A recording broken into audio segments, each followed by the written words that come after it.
laundry does all your dirty work, but it can still look pretty. And it goes neat and tidy. Adam's foolproof way to hit it off with the chicks. Graham revisits a stunning 100-year-old garden, and it only takes a moment to bask in its beauty. Well, you look at this.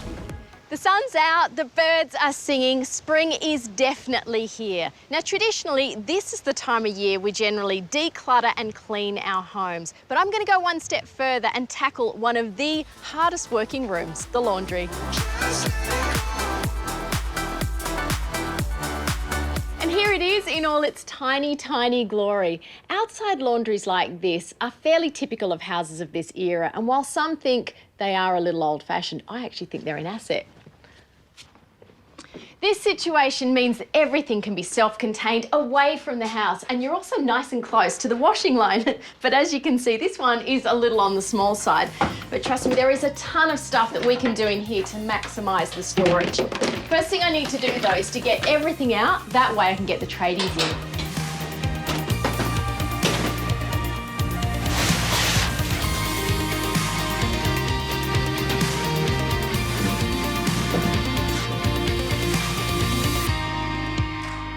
A fairly common problem with old laundries is the situation of the taps. Usually they were halfway up the wall and the ugly pipes would just be very visible. So what we've done is actually relocated the taps down here below bench level, much more neat and tidy. And while we're at it, we also chased plumbing through the wall to this corner, because believe it or not, I know it's tiny in here, but we can actually include a toilet, which is a great idea for an outdoor laundry. So what we'll do is we'll actually flip the door from this side over here. That way it'll be tucked away nice and discreet, and it frees up this wall for a whole heap of storage. This is a hollow core door. We're replacing it for a solid one, which will be a much better solution in here. So being solid, what means we can actually screw things to the back of the door, storage for shoes and coats and all that kind of thing. It'll be much more secure. So out with the old and in with the new.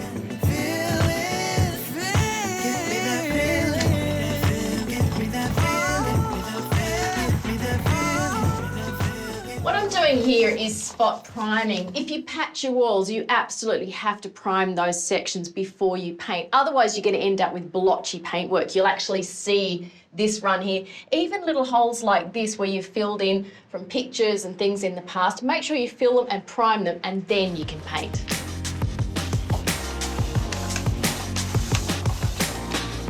Storage in any room excites me, but especially in the laundry, because it means that you can keep all of those bits and pieces neat and tidy and easily cleaned.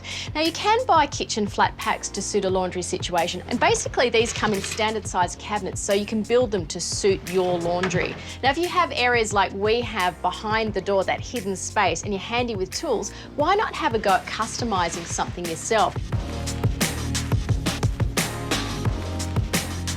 The cabinet's already been primed, so what I'm doing here now is I'm top coating with a colour called Lexicon. It's a beautiful colour for the laundry. I'm using aqua enamel, which will protect it and make it durable and functional for everyday use.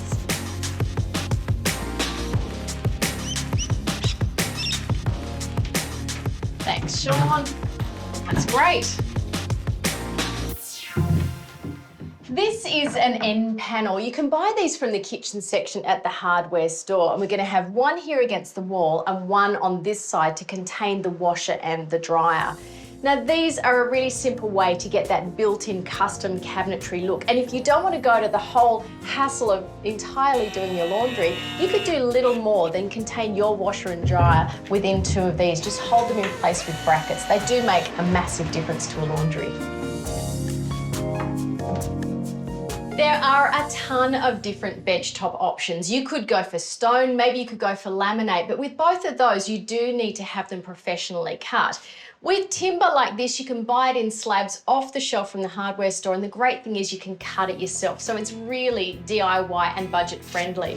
Now, to mark it up so that you get the right cutout for your sink, a couple of things to remember. Allow for the thickness of your tiles if you are going to tile a splashback, and also, more importantly, the diameter of your tap. You want to make sure that everything is all lined up correctly.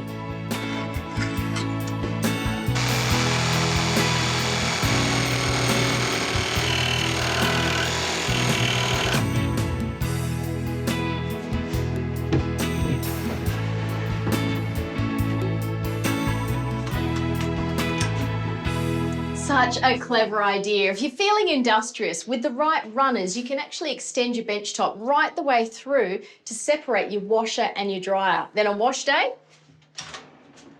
out comes your bench top, basket goes on top, and at the end of the load, in it goes, neat and tidy. Oh, love this.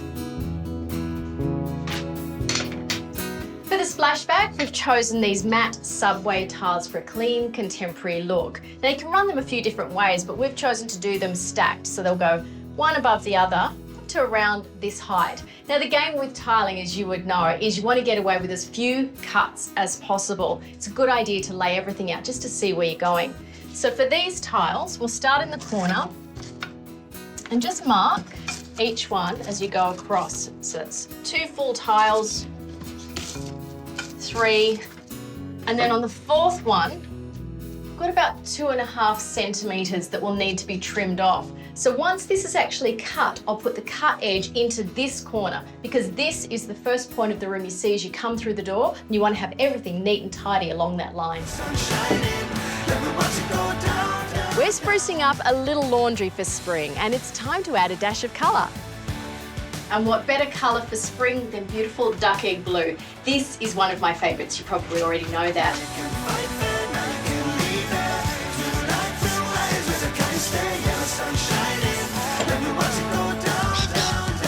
Looking after your clothes is really important if you want them to last. Now you don't want to be throwing things like your woolens or your delicates into the tumble dryer. The best way to dry them is with an airing rack. So for my one, I've got some Tassie oak. You can buy this off the shelf, and I've just had it cut to length, all at the same size. I'm going to have 5 rungs on this. So to start off with, you'll need to drill a pilot hole and then also go for a bigger drill bit. That way, we can thread everything together.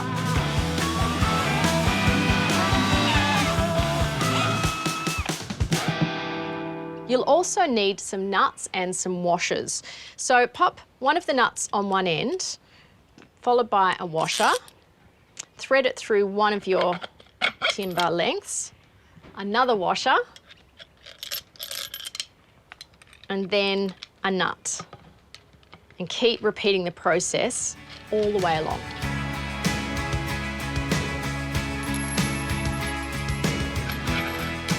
Drive you nuts, wouldn't it?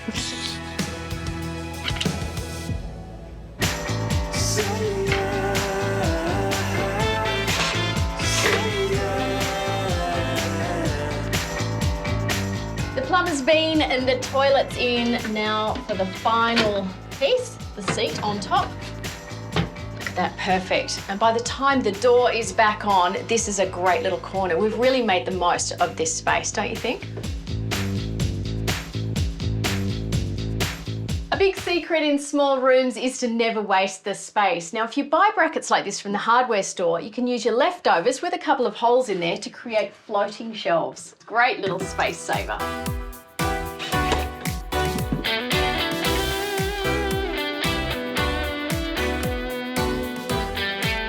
As lovely as this view is, of course, this is a bathroom as well. So what we've done is we've added a Venetian blind that can easily go up and down for those moments when you need privacy.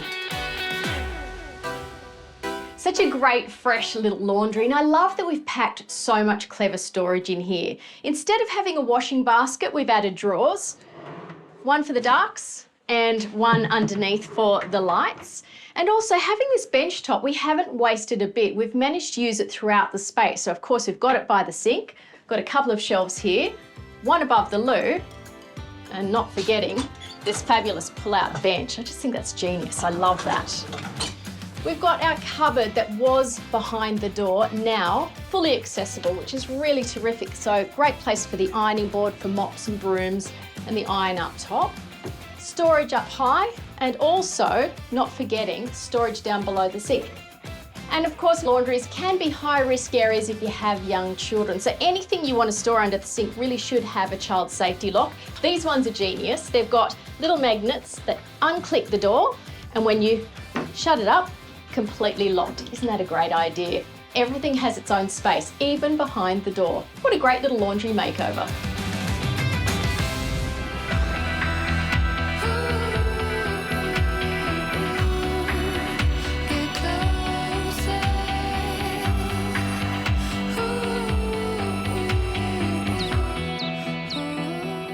Ever heard of the saying, if you build it, they will come? Some of you might be too young to remember where that's from. Anyway, because a lot of our native bird life and other fauna have been doing it pretty tough lately, I thought I'd build something to attract more of them to your yard. It's an easy to build bird feeder which will have the local birds flying by to have a quick feed or drink at your place. I think your yard will become their new field of dreams.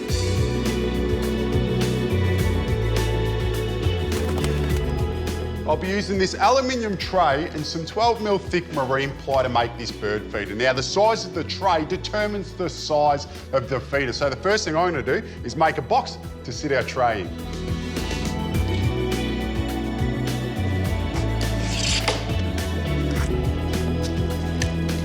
Now I'm just going to draw out the rest of the pieces, which is 2 sides and a roof.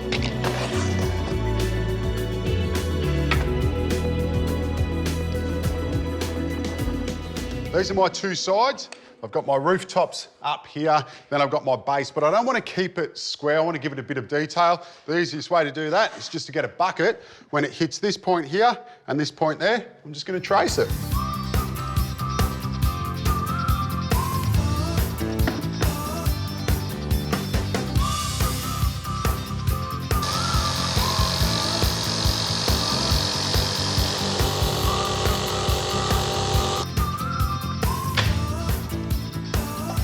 Everything cut, I'm now going to glue and screw the sides to our base. You just want to make sure that when you're working with this 12mm ply, because these strips are so thin, that you pre-drill it before you put the screws in. That way it won't split. Because our bird feeder's outside, you just want to make sure that you use an exterior glue and galvanised screws. That way, you'll have birds coming for years to come. Tweet, tweet, tweet.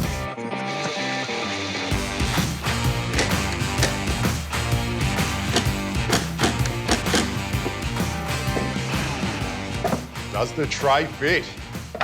Of course it does, beautiful.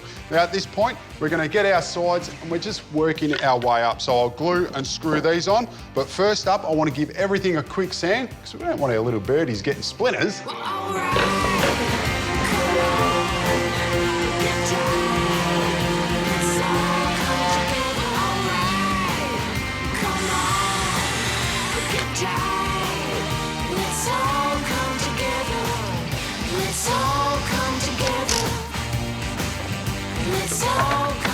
How cute is this starting to look? With our ends attached, I can now get onto the roof. For that, it's these final 2 pieces, which I'm going to glue and screw together. Once that's done, we can pick it up and attach it to our bird feeder. Awesome. Seems like it's a new beginning, trying to make it feel right. Feels like the sky's descending, but I'm trying to make it feel right. And one thing I forgot to say, before we attach this roof, we want to think about how we're going to hang it. For that, I've got 2 6mm ropes that I'll be bringing up, which means I need to make 2 8mm holes. So you want to drill that from behind by sitting your drill in there and just going through.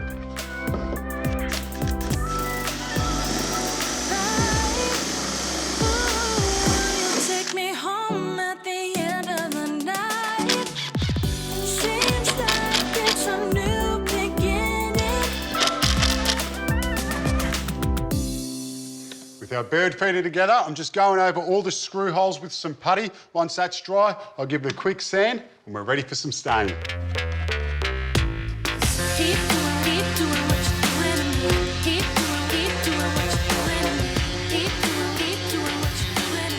With the screw holes sanded, I'm just going over the whole lot with a charcoal stain, which will help it blend in with the natural surroundings.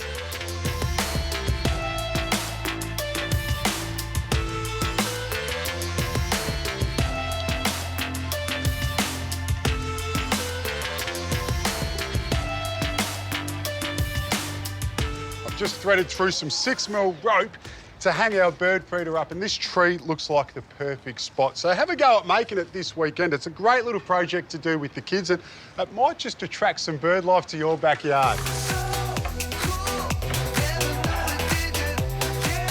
How cool is that? Just need some bird food.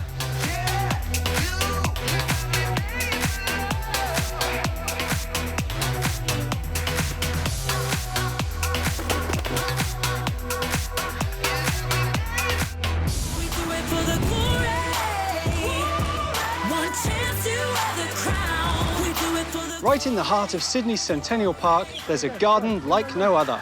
It was made with adventure in mind. It's the Wild Play Children's Garden, and to really road test it, I've bought a couple of my own. Well, kids, that is. Hey, that's a good start. And for the big kids as well, I'll take a look around and show you how you can make your garden a little bit wild. Hey, where did they go?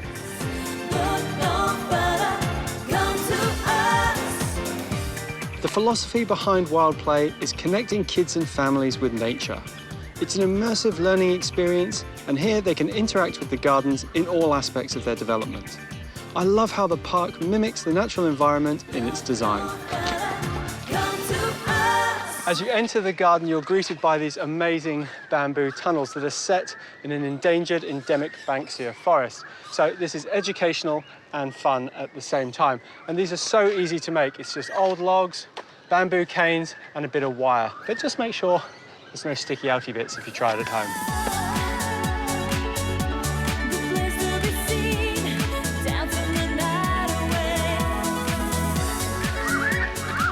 When you come out of the Banksia tunnels, you're greeted by this amazing tree house. Now, this was actually designed to be really challenging for kids. It's not an easy thing to do, but that's great, you know.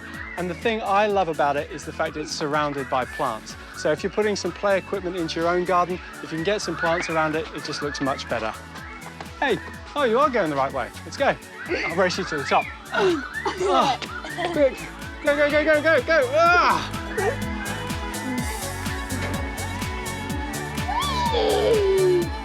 At the top of the structure, high up in the bamboo, there's this great little cubby house. And I love the way it's been built. The timbers overlap, so they give this sense of security, but they let the light through as well. It's really cool.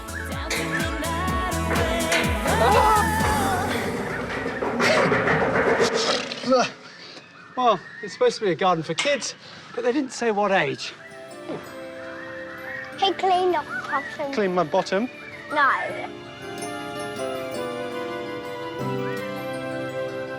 There are two types of bamboo. There's running and clumping. Now, you really don't want the running stuff, and it's pretty hard to find because it's an invasive weed. You put it in the ground, basically the whole neighborhood has it. It's disgusting stuff. Clumping does exactly what it says. It forms these great clumps of vertical accent, and here they've been used to create pathways for the kids to run through. But you could also use it by an entertaining space because it just gives off the most fantastic shade.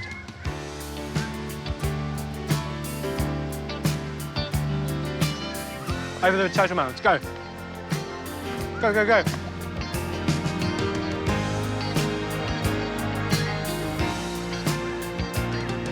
The next stop are these amazing turtle mounds. Now, these are sensory gardens, so all the plants, they smell or they're nice and soft and tactile, and the idea is to get kids to engage with the planting. I think it's a fantastic idea.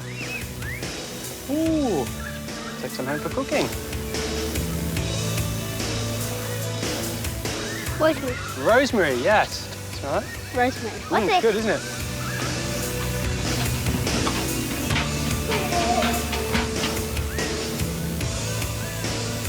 The yellow ones, these white ones, these pinky ones, they're all snapdragons. Do you know why? They're snot dragons. They look, that is a good name, snot dragons.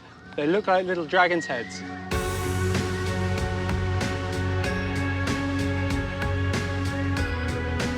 Surrounding the turtle mounds are a dry creek riverbed and these balance beams, quite lovingly known as the eel. I think this is a fantastic thing for kids' play because it teaches them to balance, and it's good fun too.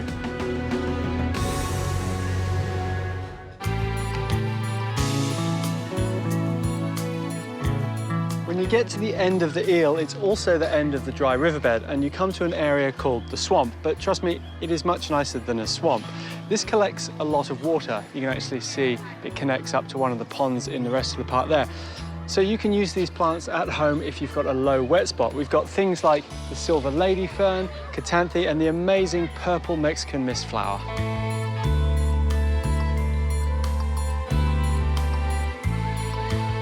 This part of the garden has no play equipment in it at all. It's just lovely meandering paths through tropical garden beds. And unusually, they've got a common house plant, the fiddle-leaf fig or Ficus lyrata, and they've planted it in the ground. It's a fantastic tree, but you've got to remember it's a fig, so it is going to get very big. I don't have any plans. I reckon these have to be one of the easiest ways to bring a bit of wild play into your own garden. They're just logs that have been cut up, but they've really cleverly just smoothed off all the edges here so there's not going to be any accidents. Make sure they're stuck in the ground so they don't move around when you fall. And they're fun. What do you think, Leo? Good. Good? Just good? It's this bit that gets tricky.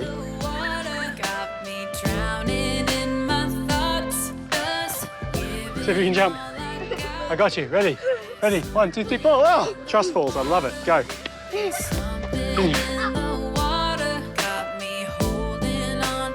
Well, boys, what did you think of that? Was it good?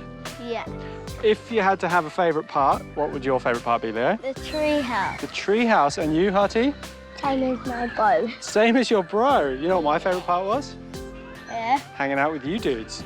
Yeah. If you had to give this park a mark out of 10, what would you give it? 10 out of 10. Oh, did you guys practice that? Yeah. So proud of you. And look at your knees. Well, there you have it. The critics say it's a hit, and hopefully you've got some ideas to make your place a bit more adventurous.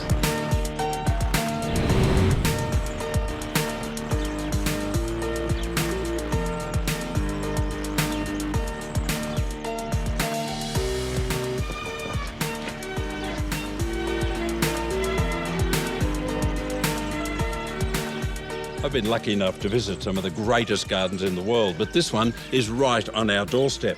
And I've been visiting it pretty much every season since I was 15. It's changed a lot in recent years.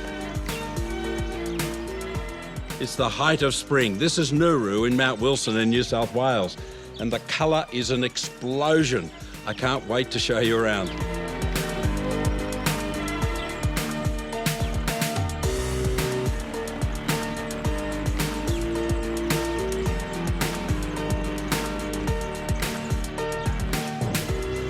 Nooroo, quite rightly, has state and national significance because it was 1880 when William Hay came onto Mount Wilson and started planting these incredible trees, the cedars, the chestnuts, the oaks and the ashes, and they're still here.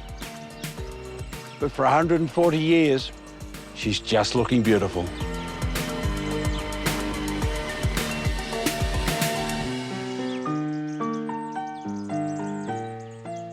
Now, if this scene is at all familiar to you, apart from being photographed for every garden book around, it appeared in a 1990 series of stamps put out by Australia Post. Look at this magnolia. It's one of the biggest I've ever seen in Australia. It's one of the original plantings, a glorious Magnolia solangiana. As it finishes, it creates this fantastic carpet of colour on the ground.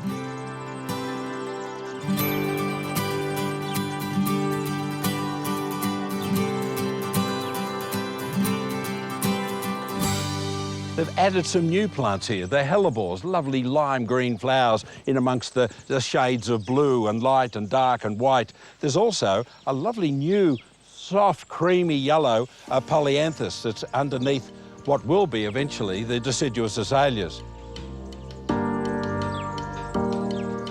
This garden Nooroo is filled with lots of different garden rooms when it wasn't trendy. And there's always a plant that draws you through further. You need to be here for a day to enjoy it all.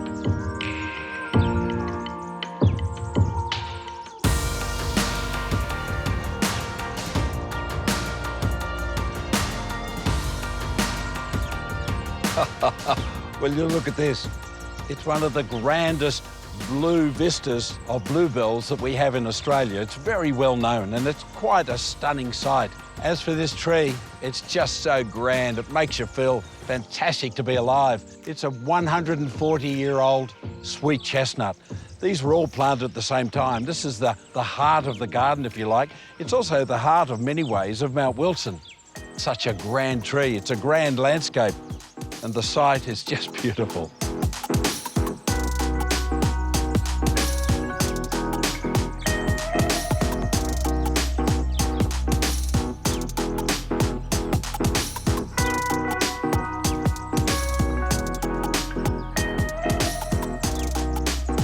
Nothing sets off a beautiful garden like a lush green lawn.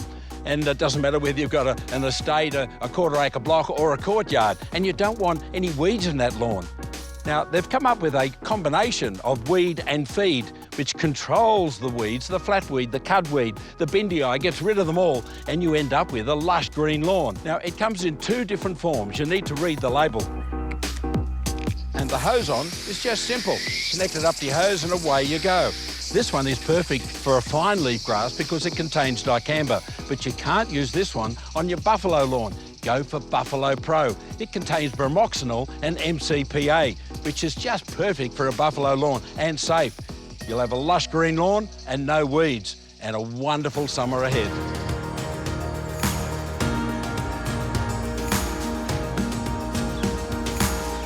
Well, it certainly is a meadow or a sea of waving daffodils, that's for sure. Now, how do you get a view like this? Well, firstly, you select your variety, and this happens to be Yellow Lion, and it's a really good one. Big, blousy, and a really strong, vigorous. Look at the height of them. They're fantastic as you walk through. But when you look at them, it looks like there's a mass planting. You can actually see they're in clumps, which means that you can walk around them, plant them, weed them, and look after them. That's how you get this vision and save just a few bob.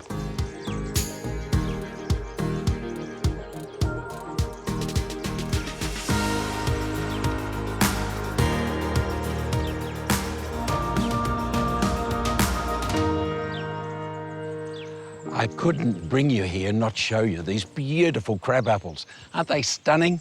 This is Malus floribunda. It's one of the hardiest of all the crab apples to grow. Its flowers start out this really deep pink, and then they open to this gossamer of pale pink. It's just such a beautiful tree. This is what I call gorgeous. That is just stunning. Fabulous. We should all have one in our gardens. Look, I started this journey reflecting back on when I was 15. We used to come up in spring and then again in autumn. But all these decades later, the garden has become a garden for all seasons. On its 140th birthday, I think Nooroo has got another 140 years to go. Put it on your diary to visit.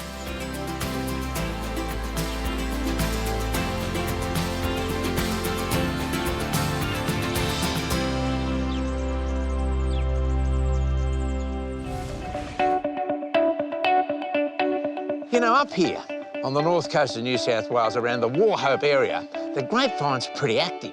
And I've heard tell there's a young lady around here who's very keen on breeding chickens and showing them. Well, guess what? I've judged the odd chook, I've judged the odd duck, I've even brought the standard. I think if I see her, let's go and meet her. Well, good morning, everybody. Hi, Dr. Harry. How are you all? You good? Good, thank you. Now, I think your name is Estelle, am I right? Yes. Yeah. But I didn't know your name. Jensen. Jensen. And you've got yourself quite a collection Yes. of eggs there, haven't you? And I've walked past some of your birds on the way in. What are your favourite breeds? My favourite breed is golden blue laced wyandotte. Do you know where the breed came from? No. Well, let's consult the oracle. And what you've got is what we call a heavy breed. Origin, North America. Eggs, colour, tinted. What colour are your eggs? They are tinted too. Yeah. You reckon you can catch that one? Oh, this is your favourite, isn't it? Yeah. OK. There's the wattle underneath the beak, right? Yeah. And behind the wattle is this thing here. That's called the lobe. Yeah. So, when a chicken has red earlobes, it will lay a brown or a tinted egg. Wow. When it has a white lobe, it lays a white egg. And what is there about a chicken that you like so much? They're nice and soft, they're very friendly, and they just like hanging around with you. Do you do all the looking after? Do you do all the feeding and all that sort of Yes, stuff? every morning. Tell me about your visit to your first chicken shack.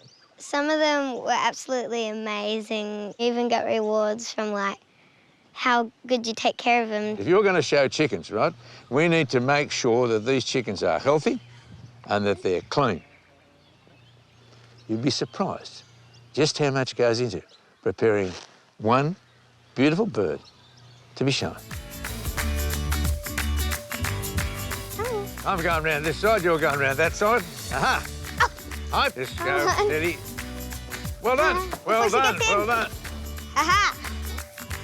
Got her? Woo! Quickly. Oh, grab the legs. Got her. Yeah, got her. Now, most people don't really need to wash their chicken unless they're taking their chicken to a show. We've got some warm water here. They're naturally waterproofed, and these feathers here produce a powder which she'll spread over her feathers and make them as waterproof as she can. Now, there is one chicken that gets wet very easily, isn't there? Yes. What's that called? A silky. Yes. And there is a wet silky. That was her first time bathing Was a that chicken. the first bath? Yes. Okay. So what I'm going to do is just put a little tiny bit baby shampoo to start with. Right. Come on, in you go. In she goes. She's just like, what Oh, are you look doing? at her. She really Happy fits enough, in isn't there. she? We're going to get her wet all over. She's like, oh, what are you doing? Oh, whoa, I've got hold of the legs, right? Okay. Okay. Keep going. Mustn't use detergent. It's got to be a soap, right? Because the detergent will take all the oil out of their feathers. Round and round and round you go. Round you go. That's lovely. Beautiful. Can't live without the one thing you want. Now, this goes from being one fat chook. To the skinniest chook. Okay. So we're going to put it down here. There we go. Okay. Now, I'm not being cruel, right? This is something that, as poultry exhibitors, we do on a regular basis.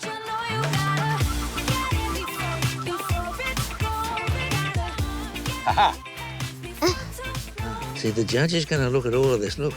See the dirt in there? Yeah. Put this other one over as well. I prefer that you put her in a cage, an all-wire cage, and just provide her with a bit of shade. And the day wants to be a warmish day, right? And let her dry naturally. But if you've got a bad day and you've got to use the hairdryer, do so. But you must keep it going like that the whole time. Yes. Don't hold it still. You burn it. She's been an exemplary patient, hasn't she? She's been absolutely fantastic. I'm going to put a tiny little bit of baby oil. I'm going to just do the scaly parts of her leg. Be very careful not to get any of that on the feathers, because if you do happen to have any parasites, little mites caught under the scales, this stuff will actually suffocate them. In she goes. Oh, she's gone up the ramp. Say hello to her mates. Look at me. I've just been to the hairdressers. But she's good. She's fluffed her feathers out. Good to see. And we can report a successful chook wash to Mum and Dad. So nice to be able to see youngsters coming along.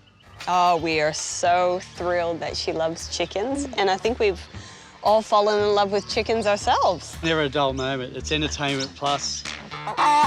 She's laid an egg. Who's laid an egg? How is that at the end? Oh! Ta-da! Well, I tell you what, I cannot compete with that. Bye. Thanks, Dr. Harry. Guys.